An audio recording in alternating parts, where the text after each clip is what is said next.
Hey there, welcome to the DFS Build NBA edition. I am Kevin Roberts, joined with Taylor Smith. Get ready to go over the two-game slate for the play-in tournament starting today on Tuesday. The goal, obviously, is to help you win. If anything we do here does help you, please hit the like button and subscribe to the channel. If you want extra advice, including our finalized core plays and live chat, head over to our Patreon, linked at the bottom of this video. You can also get access to our exclusive Discord. All right, let's jump into it. Tiny slate, obviously, shouldn't take us too long. At point guard, Steph Curry leads the way. Ownership just got removed here. I'm going to refresh it as we go, but obviously he looks the best in terms of projection. And last time I checked ownership, he was the chalkiest point guard. Well, that's not necessarily true because Podziemski is also point guard eligible. But let's first talk about Ja, Steph, and Trey. Where are you going right now in terms of the guy you want the most exposure to and maybe who you want to turn to in tournaments? Well, I would only play tournaments on this slate. I think Curry is going to be the chalky one, of course, playing Memphis. I think he scored like 50 points the last time he faced Memphis a week or two ago. It's the better game environment of the slate. People are going to see the game log and think it's like something you have to do. It certainly isn't. Like Trey and Morant have similarly high ceilings, and if Curry is going to be significantly more popular than them, I don't see, I think it's okay to fade him, is what I'm saying. I think he's going to be the chalk by default, but it's not amazing chalk. Curry's been pretty up and down. Minutes should be more secure, obviously, now that this is postseason, but I don't think there's a huge gap between them. And if ownership reflects that there is, I just think getting over on Trey in particular is pretty appealing. Yeah, I mean, I think it's definitely both ways. Like, on one hand, Curry does look great. It's the best DFS environment of the slate. He completely went bonkers last time he faced the Grizzlies. They do, Memphis plays really fast. They are capable of playing good defense, but they play really fast. So guys are going to get open looks, especially Curry, who they just screen for, ad nauseum. So I want to play Curry. I'm going to get to a lot of Curry, but I don't mind going underweight, especially since you have Trey Young, who's going to come in at maybe half the ownership, possibly. We'll see how it works out. But obviously, Trey Young's matchup with Orlando it doesn't look as good as Curry's does, but there's not really a big difference between Curry, Trey, or Josh. If you want to go to what looks like an under-owned Trey, I really don't have a problem with it whatsoever. The thing is, though, like you said, I don't really think making a big leverage move with those three guys is going to get you anywhere. I just think they're all going to be really good. Like, they're going to be fine. Maybe playing Trey, like if he exceeds Curry, maybe that gives you a boost, but I just don't think it's going to make that much of a difference. Dyson Daniels looks good at 7K. He hasn't really been super productive in this matchup against Orlando, but he's going to play like the whole game. And we just know he's been rock solid all year. And his price was like up at like 7-8. Now it's down to 7 flat. So that's kind of nice. But Podziemski at 6K, I would imagine Kerr's not going to bonus here, and he's just going to play the most of the game here in a really good DFS environment. Dollar for dollar, he is a better play than Daniels, but I actually like Daniels as a guy that is just like not carrying ownership at all by comparison. Pod is like mega chalk right now. Yeah, but he's a lot cheaper. He's 1K cheaper on DraftKings, so that's pretty useful on a 2-game slate where the value is pretty shaky.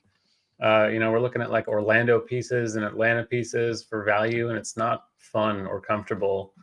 So I think Podziemski is a great play. Like, into ownership, don't really care on both sides. He's only 6'2" on FanDuel also.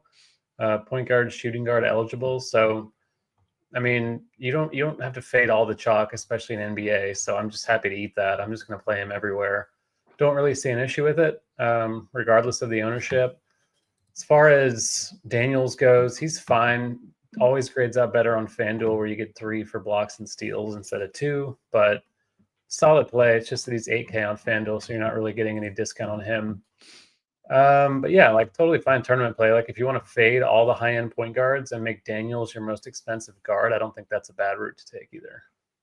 Yeah, I'm not at all saying Podziemski is a bad play. I'm just saying the discrepancy between them is kind of interesting, especially when you look at ownership. Like, in a vacuum, Pod at 6K with the minutes against the Grizzlies looks really, really good. Problem is, when Steph does like really heat up and explode, he's kind of just like there. He can be a ghost and have like remarkably low floor. Thing is, Daniels is $1,000 more expensive, but Daniels is not going to totally goose egg you like Pod can. I think that's just interesting to note. And like you said, he can rack up a ton of steals, and it's a heightened environment too. Not a lot of value to feel good about here. Like, we should definitely touch on it though. We got Anthony Black, Cole Anthony. I mean, Scottie Pippen Jr. at 4.7. Like, he's been getting minutes for Memphis lately, playing like 30 minutes in last few games. So I don't think he's terrible. I'm not super excited about the point guard value. Like overall, I would get to these guys like in a very split fashion. I guess though, Scottie Pippen's actually pulling 18% ownership, so I might go a little bit overweight if I'm rolling out a bunch of lineups. Go a little bit overweight and split that between Black and Cole. I think Joseph is the one I would play of the Orlando point guards. Like he's starting, he's not good, but he's had the upper hand as far as minutes goes. He's 3,200, so I feel pretty comfortable with him against Atlanta. Like it's a good matchup for the Magic side of that game.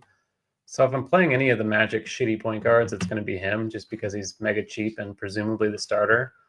Anthony certainly has upside, Cole Anthony that is, but the minutes are pretty volatile. Anthony Black maybe on FanDuel, but pretty fringy, I think. I think Kojo is the best of that bunch. Pippen, I hear you. Like, he's okay. He's under 5K on DraftKings. I think it's fine, but not the most exciting thing. And then on FanDuel, you could play him as shooting guard, which is kind of helpful. So it's not exciting, but I think it's doable. Talking of not exciting, I don't want to play Kojo at all if he's going to be owned. Like, he is definitely liable to start and then not actually finish the game or get a ton of minutes. They do still have Black and Cole Anthony, so they could really just ride the hot hand here. If Cole Anthony comes in and isn't missing, Kojo's going to lose a ton of minutes. Like, just that's the reality. So I don't know. I hear you on the 3.2 and that Kojo's probably going to start this game, but I don't love that Corey Joseph might be chalky as a punt. All right, over to shooting guard. It's not looking great, but Desmond Bane is so much you can do on a 2-game slate. So no, I know. It's okay. No, I mean it is definitely okay. I'm not saying it's not. Desmond Bane, 40 fantasy point projection. He looks totally fine against the Warriors. Obviously not the best matchup. I think if I'm going to pay up, I'd eat the chalk with Pod or go to Dyson Daniels for $800 cheaper. But 7-8 Bane is not terrible. The value here is not any better, really. You have more bodies to choose from, but everybody here could totally bone you. You got Kennard off the bench. You could easily be out of the rotation. You just never know. The Warriors guys, you got Gary Payton II, Buddy Hield, Moses Moody. One of those guys is probably going to hit, and then one or two of the other ones are going to completely have you super frustrated. And one other guy I do like is KCP. He's going to start. He's going to get minutes, and the Hawks give up 3-pointers. Only issue is chalky KCP, and I guess KCP just in general never feels great. Yeah, nothing really to add. I think LeVert is another one off the bench who can go nuclear if the game breaks his way. So I always like him. It's guard forward eligibility, which is also handy. I think my favorite of the cheap ones is going to be GP2, just because he's another guard forward eligible guy. He's going to play minutes off the bench. I'm pretty confident. So I don't mind the spot for him. Pace up matchup for Peyton bodes pretty well. KCP is what it is. Like, he's filler, but he's going to get the minutes. That's certainly something you can fade, though. Like in a single entry, if KCP is going to be 40 to 50% owned or more, there is enough other cheap stuff to where you certainly don't have to eat that chalk. Yeah, I was going to say, like, if you start looking at, especially with the ownership, like, I thought KCP was going to be possibly a little bit sneaky, and I looked at the ownership. I was like, okay, maybe I don't want to play Kentavious Caldwell-Pope. But looking at him, like compared to like Kojo and Gary Payton II, where are you going? Are you going to lean into the KCP ownership, or are you you going Gary or Kojo more? Like I said, Peyton I think is my favorite. Just like guard forward eligible, it's a horrible position. There's enough else at point guard to where Joseph is certainly not anyone I'm prioritizing. Like I said, KCP's fine. I just think if you're looking to get leverage somewhere, fading him is a pretty good way to go, because it's pretty unlikely that he's going to put up a score that you absolutely must have. It's just kind of a lack of cheap value, and he starts, so he's kind of popping a little bit. Yeah, it's one of those things where if you're hand building in particular, which is why hand building is not really always encouraged, is that he's clickable because it's only a 2-game slate and he's only 3.8K, and he's going to play 30 plus minutes.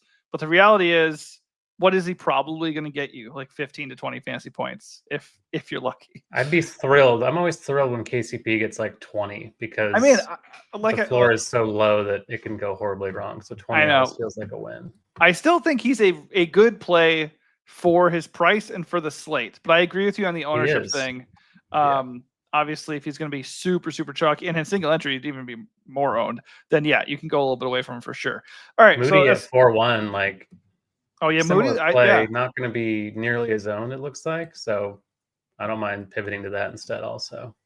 No, I think it's just like it comes down to who is Kerr actually going to trust in the rotation. I mean, it's a roll of the dice. Like Buddy, Right. if Buddy's making his shots, it'll be him. Moody can get benched. Like, obviously, it's not a must-win game for Golden State, but it kind of is. So he's not going to fuck around with stuff if it's not working. Obviously, that gives the secondary guys who aren't Curry and Butler and Draymond big risk, but it's kind of the way the slate goes.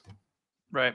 All right. So over at small forward, we have a couple of plays that we should feel good about. Franz Wagner, Jimmy Butler, 8 and 8.5 K. Similar projection, similar ownership. I don't really have like a hard lean. I guess Jimmy's safer, or he's cheaper. I mean, so that's nice. Better game environment, but Franz has the better individual matchup. Unless like they put Dyson Daniels on him, I guess. But I think they're both in play. I don't really have a hard lean. And then a lot of the similar value from shooting guard slides over to small forward. I think John Conchar is like the only one that isn't that we didn't talk about yet. Maybe there's a couple. Yeah, Caleb Houston. He's not going to have. Caleb Houston is going to have a role here. Oh, Ariza Shea at 4.3. I do like him actually a good amount. I was going to ask you if you're comparing him and LeVert, where are you landing between those two guys since they're obviously on the same team? I would lean Ariza Shea as the starter. I think his minute ceiling is definitely higher. Doesn't mean his fantasy ceiling is higher, though. Like I said, LeVert can go nuclear off the bench. So I like them both. I prefer them both to someone like KCP. Obviously, they're more expensive, but not by a lot. So Ariza Shea, I don't have any issue with. As far as the Jimmy and Franz thing, I prefer Jimmy on DraftKings. I prefer Franz on FanDuel. I think pairing both of the Magic forwards, Paolo and Franz on FanDuel is it's fine on DraftKings too. It's a 2-game slate. It's just easier on FanDuel where Paolo has a small forward also. So both are really good plays. As far as DK goes, though, like I'm prioritizing Jimmy, even though he's higher owned than Franz. Other than that, it's the same stuff. Peyton and Moody look okay. Caleb Houston, I guess, if you want to get really off the board, but Caleb Houston could get like 2 fantasy points even if he plays 20 minutes. That's very true. I think I do agree. Butler over Jimmy or Butler over Franz, just because everything is so similar and you're saving $500. So it's just a salary decision, I think. Is there anybody else at small forward you want to, touch on? Vince Williams, is he small forward? Yeah. Without Jalen Wells, he should start, but the minutes are pretty shaky. He's 3,500 though, and likely to start. So like, this is another one that could go terribly wrong. Like they could just give the minutes to Kennard. They could put in Pippen off the bench, who projects for more. So Vince Williams, I think, should be in your player pool and someone worth looking at presumably low ownership, but certainly risk on that. Yeah, I mean, anytime a guy starts in a playoff game, he certainly should be in the player pool. So I don't have a problem with it. All right, so power forward Banchero, he looks good against the Hawks here. I think he smashed like across the series against them this year, which is not surprising. For 1.5K cheaper, you can go get Jimmy. Obviously, Banchero just has a better ceiling. They're both going to be owned. I don't really feel like I have to play Banchero on this slate, but it is 2 games. So if you want to go get him, there's nothing wrong with that. I think JJJ is really interesting for tournaments. Obviously, if the Warriors do end up going small, he could slide to the 5 and Edey would get dumped down. And then even if they don't, like JJJ just can explode as a scorer. He has a solid projection. The price is pretty nice. Nobody's really going to be on him. Sub 20% ownership probably. Certainly interesting for tournaments. The problem is kind of like what you're suggesting here is like a lot of the chalky plays just look like the right plays. Like Draymond Green at 6'3", guaranteed minutes, nice game environment. Like the only downside to guys like him and Pod is the ownership. Like they do look like really good plays that, you can use that to gain leverage. So if you're not going to play Draymond, I think JJJ becomes really, really interesting. But you can also pair them because that game is just one that we might want to stack between the two anyways. Yeah, I think in the playoffs, it kind of comes down to not getting too bogged down in ownership and just kind of playing the best plays, which I think you can argue is a good NBA strategy to begin with. So Draymond, even though he's insanely popular, like I really don't see any reason to get away from it. And eating ownership in NBA is totally fine anyway. So he's too cheap. He's 6,300.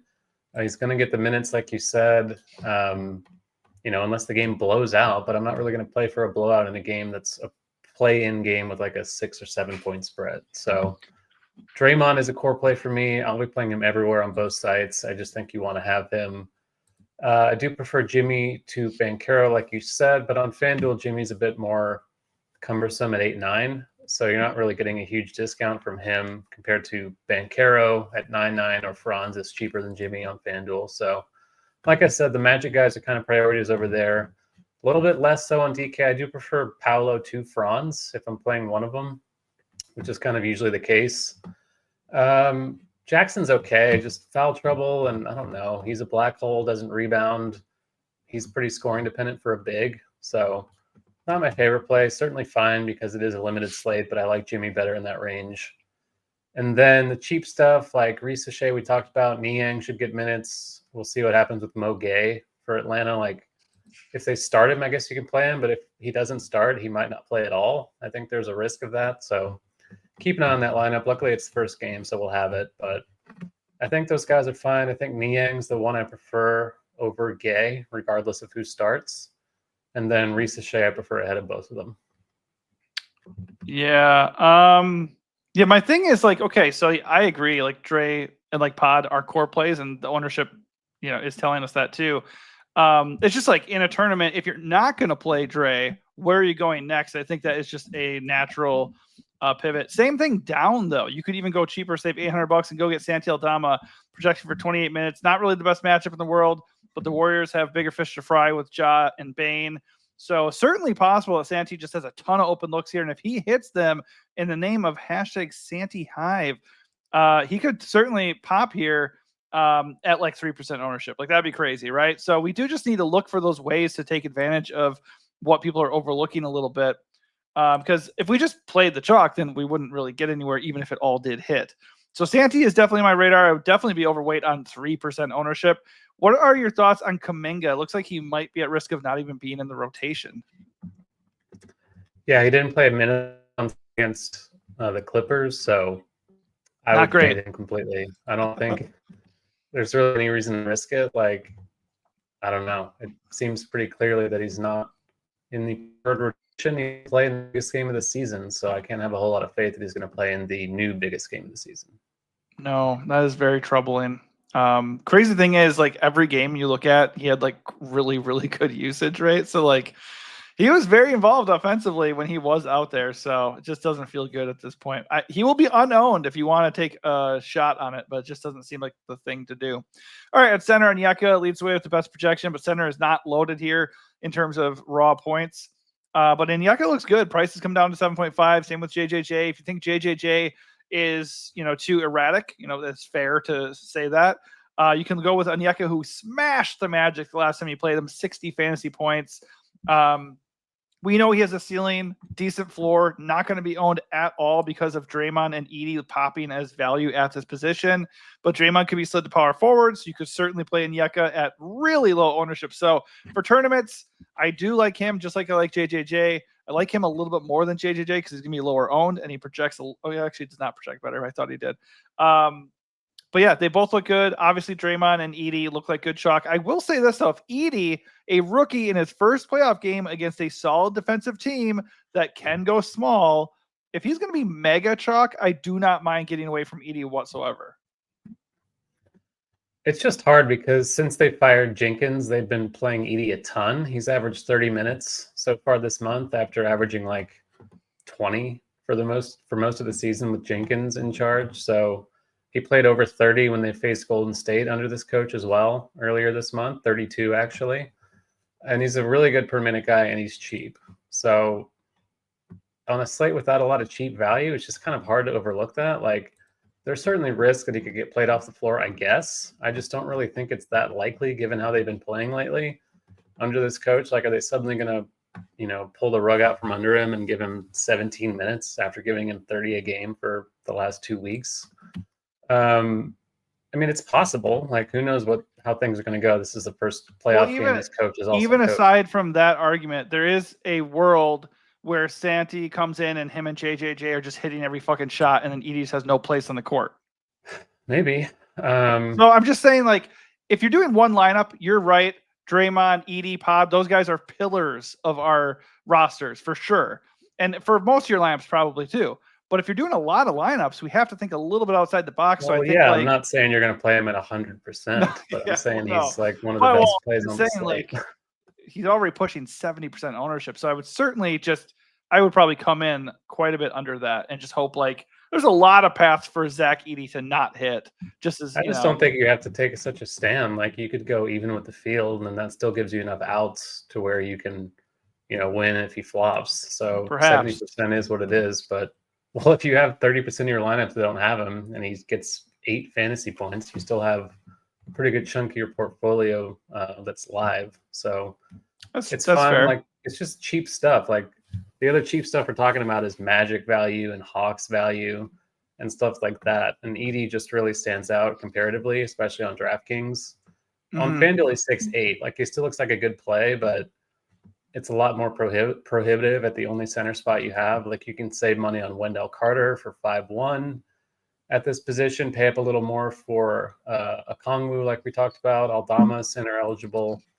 There are other ways to go. I just think on DraftKings, it's extremely hard to fade Edey at 5'7", in my opinion. No, I agree. If you're just going from style, right, that's true. But I agree that if you're going from just a logical perspective and not factoring in ownership, 100%, you should play a shit ton of Edey.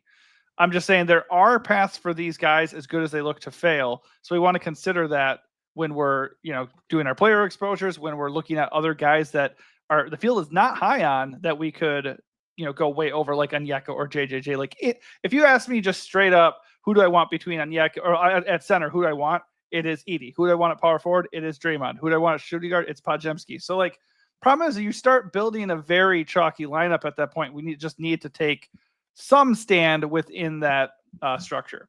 Yeah, I mean, there are still ways to, like, you can play multiple centers on DK. So, like, you can play Edey and a Kongwu together if you want. True, that kind of thing.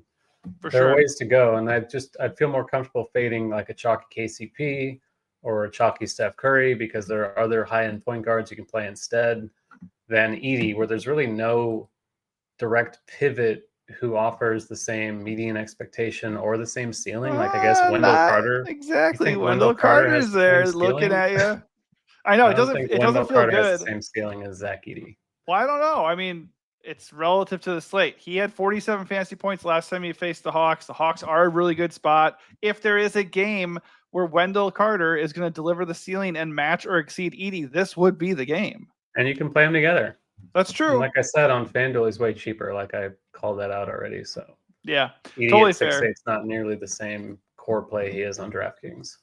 No, that's true. Okay, let's wrap things up here with our strategy for the slate. It is a 2-game slate, so I don't know how much strategy you can really have, and your flag plant if you have one. I'm going to refresh the ownership here because it's refreshing on its own. Yeah, I think eating the chalk with guys like Edey and Podziemski and Draymond is what I'm going to do, just because, like I said, there aren't a lot of viable alternatives that look good to me in those ranges at those positions. So I think that's fine to build out that way. On FanDuel, I might play both of the high-usage Orlando forwards together, Banchero and Wagner. And then I think my strategy on DK would just be to come in a little under on Steph Curry, just because, like I said, you have Trae Young, you have John Morant. Bane is a guard, also a high-end guard worth consideration. So there's enough else to where I don't think Curry should be owned by like half the field, even though he probably will be. So I think that's the stand I would take in single entry.